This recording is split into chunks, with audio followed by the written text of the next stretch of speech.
আসসালামু আলাইকুম বন্ধুরা, ওয়েলকাম টু শেফস অনলাইন। তো বন্ধুরা, আমি একটা মজার ভিডিও নিয়ে আসছি। এটা হচ্ছে south Korean tornado potato chips. So এই চিপসটা অনেক সুস্বাদু। শেফ প্রথমে একটা আলুকে নিয়ে ভালো করে রিং করলো।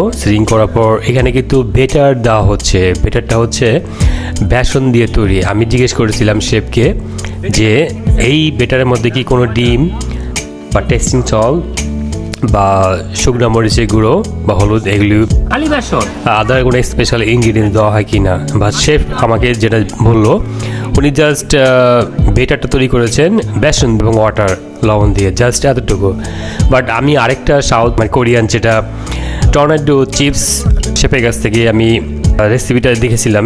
উনি আমাকে বলেছিলেন যে উনি বেটার তৈরি করেন বেসন দিয়ে, ঠিক আছে, বাট উনি একটা ডিম দেন, টেস্টিং সল্ট দেন এবং শুকনো মরিচের গুঁড়ো দেন এবং অল্প হলুদ দেন।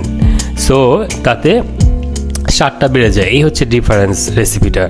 সো বন্ধুরা, এই সাউথ কোরিয়ান যেটা টর্নেডো চিপস তোমরা দেখতে পাচ্ছ, রিং টর্নেডো চিপস, এটা ফ্রাই করা হচ্ছে। সো আমি অর্ডার করেছিলাম, একটা দাম হচ্ছিল 20 টাকা। হাইজেনিক একটা, তোমরা দেখতে পাচ্ছ ওয়াইলগুলি কত পরিষ্কার, ফ্রেশ ওয়াইল। উনি একটা স্ট্রিট ভেন্ডর শেফ, তিনি স্ট্রিট শেফ হিসেবে পরিচিত।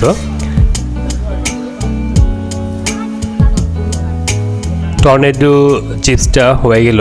সো এটা একজন কাস্টমার অর্ডার করেছিল, সো তিনি খাবেন। সো তিনি আমাকে বলেছিলেন তিনি খুব লাইক করেন টর্নেডো চিপসটা।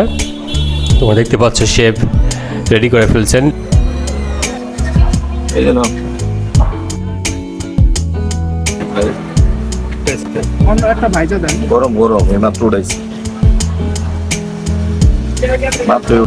এখন উনি বিট লবণ দিচ্ছেন যাতে টেস্টটা আরও বেড়ে যায়। বিট লবণের পাশাপাশি টমেটো ক্যাচআপ বা সস উনি অ্যাড করলেন। সো তাতে আরও স্বাদটা বেড়ে যায়। আর যাই হোক বন্ধুরা, তোমরা বাসায় যদি তৈরি করে খেতে চাও, এরকমভাবে তৈরি করতে পারো। একজন কাস্টমার উনি খাচ্ছেন, খুব এনজয় করছে। সো আমি রিকমেন্ড করবো, তোমরা যদি রাস্তা দেখো স্ট্রিট ফুড হিসেবে তোমরা খেতে পারো। তোমরা দেখতে পাচ্ছ বন্ধুরা, আমি খাচ্ছি south Korean tornado chips.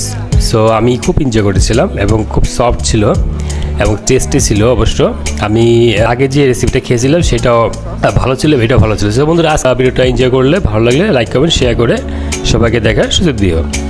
Thank you for watching.